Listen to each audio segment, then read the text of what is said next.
बरअक्स पाकिस्तान में बेरोजगारी में इजाफा। एशियाई तरक्याती बैंक की रिपोर्ट में इंकशाफ। 3 माह में 15 लाख नौजवान नौकरी से हाथ धो बैठे। 6 माह में बेरोजगार नौजवानों की तादाद 22 लाख तक पहुंचने का खदशा। एडीबी ने कोरोना के बायस बेरोजगारी पर रिपोर्ट जारी कर दी। आइंदा 3 माह में एशियाई ममालिक में 1 करोड़ नौजवान बेरोजगार हो सकते हैं।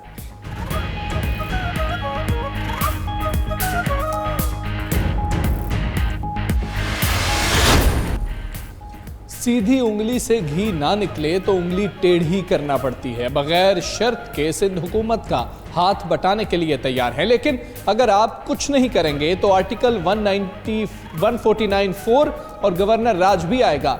सिंध असेंबली में अपोजिशन लीडर फिरदौस शमीम नकवी ने नया पिंडोरा बॉक्स खोल दिया। मजीद बोले कि हम सिंध की इकाई पर यकीन रखते हैं। मसाइल का मुस्तकिल हल चाहिए तो बाइख्तियार बल्दियाती हुकूमत लाना होगी।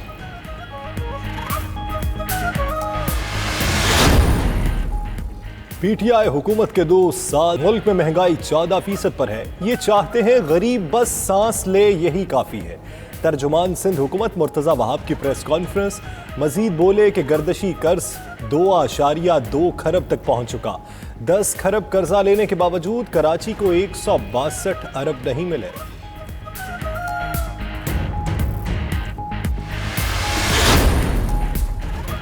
सिंध की तकसीम की बुनियाद पीपल्स पार्टी ने डाली। चेयरमैन पीएसपी मुस्तफा कमाल की तनकीद। कहते हैं कराची के 6 टुकड़े कर दिए तब ख्याल नहीं आया। सूबाई खुद मुख्तारी के नाम पर सिर्फ वज़ीर आला को पावर दे दी गई। 18वीं तरमीम के बाद इख्तियारात नीचे मुंतकिल नहीं किए गए। एनएफसी अवार्ड लेते हैं, पीएफसी अवार्ड नहीं देते।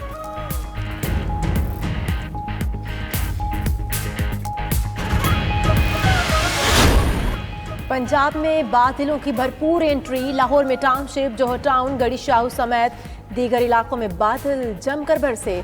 निशेबी इलाकों में पानी जमा। गुजरात और गुजरांवाला में भी मूसलाधार बारिश से शहर पानी पानी। सड़कें नदी नालों में तब्दील। सियालकोट, नारवाल, दीपालपुर, हुजरा शाह मुकीम, ननकाना साहब में भी तेज बारिश से निशेबी इलाके ज़ेर-ए-आब। अक्सर मकामात पर बिजली भी गायब हो गई।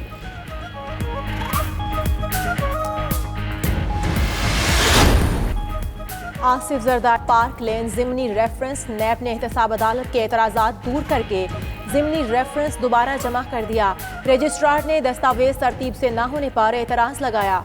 ज़िमनी रेफरेंस में आसिफ अली जरदारी समेत 19 मुल्ज़िमान नामजद हैं।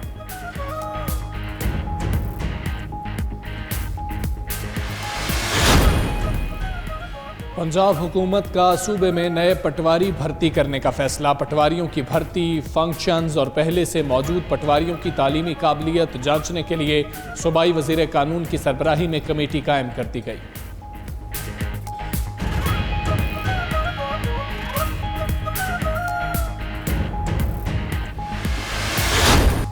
बर्रे सग़ीर पाको हिंद के अजीम सूफी बुजुर्ग हज़रत बाबा फरीदुद्दीन मसूद गंज शकर रहमतुल्लाह अलैह के 778वें उर्स की तकरीबात जारी।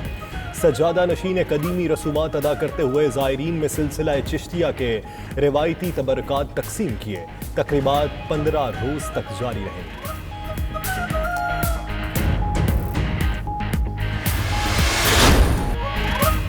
और स्विट्जरलैंड में विंड सर्फिंग के शानदार मुकाबले हॉलैंड के सर्फर्स फाते। कायरन बार्टलो ने मर्दों और लेलन डिग्यूस ने खातीन का इवेंट अपने नाम किया। स्विस खिलाड़ी माइकल नाइफ दूसरे और जर्मनी के हैनिंग नॉकॉल तीसरे नंबर पर रहे।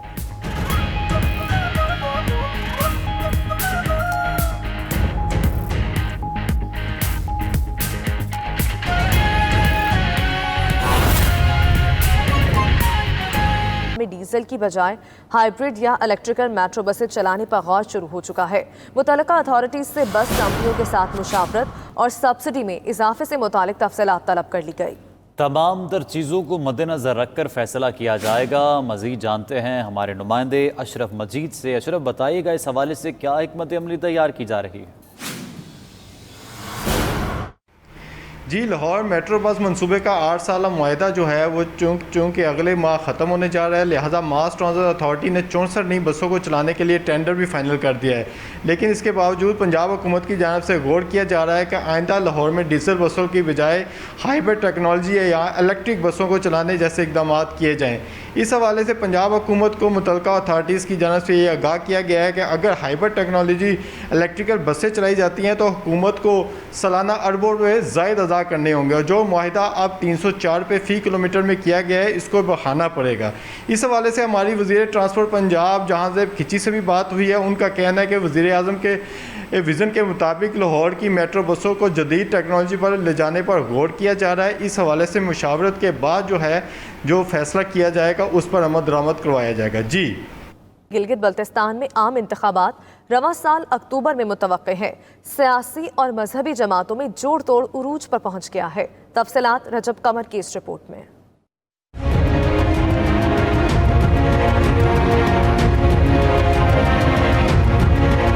गिलगित बल्तिस्तान में आम इंतखाबात की तैयारियां जारी, सियासी और मजहबी जमातों की जानिब से जोड़ तोड़ अरूज पर। स्कर्दू हल्का नंबर 1 से कौमी अलायंस गिलगित बल्तिस्तान की चेयरमैन और मरूफ कानूनदान अब्बास सफीर एडवोकेट ने इस्लामी तहरीक में बाकायदा शमूलियत इख्तियार कर ली। उन्होंने अपनी रिहाइशगाह से इस्लामी तहरीक पाकिस्तान के मरकजी दफ्तर तक कामयाब रैली निकाली। मरकजी दफ्तर पहुंचने पर इस्लामी तहरीक के उलमा ने इनका इस्तकबाल किया और हार पहनाए। गिलगित बल्तिस्तान में आम इंतखाबात अक्टूबर में मुतवक्का हैं, जबकि मजहबी और सियासी जमातों की इंतखाबी सरगर्मियां अरूज पर हैं। कैमरा टीम के साथ रजब अली कमर, 92 न्यूज, स्कर्दू बल्तिस्तान। जाली दस्तावेजात से सरकारी अराजी पर कब्जा करने वालों के खिलाफ पंजाब लिक्विडेशन कोऑपरेटिव बोर्ड मुतहरिक हो गया। 1.5 अरब रुपए मालियत के 63 कैनाल, 15 मरले ज़राई और कमर्शल एराजी के 2 केसेस पकड़ लिए। मुलव्वस अफराद और दाता गंजबख्श टाउन के मुआविन मुलाजमीन के खिलाफ केस एंटी करप्शन और नैब को इरसाल कर दिए गए। मजीद जानते हैं अपने नुमाइंदे काजी नदीम इकबाल से। नदीम इकबाल, आगाह कीजिएगा, इन केसेस पर कार्रवाई कहाँ तक पहुंची है? जी बिल्कुल, सरकारी इमलाक पर जेलसाजी से कब्जा करने और हकूक़ मलकियत अपने नाम मुंतकिल करवाने वाले शहरियों के खिलाफ पंजाब लिक्विडेशन कोऑपरेटिव बोर्ड हुकाम मुतहरक हो गए हैं। इस हवाले से गुज़श्ता कई माह से मुनज़्ज़म अंदाज में काम जारी था और अब फ्रॉड करने वाले अफराद के खिलाफ इंदराज मुकदमा समेत दीगर हवालों से कार्रवाइयाँ शुरू कर दी गई हैं। ज़राए ने दावा किया इस ज़िम्मन में आइंदा चंद रोज़ तक एक मुकम्मल Jami report chief secretary office भी भिजवाई जाएगी।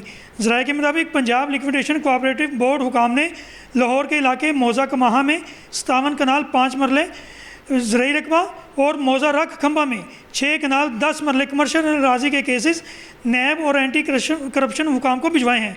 दोनों अराजियों की मजमूई मालियत तकरीबन 1.5 अरब रुपए के करीब है।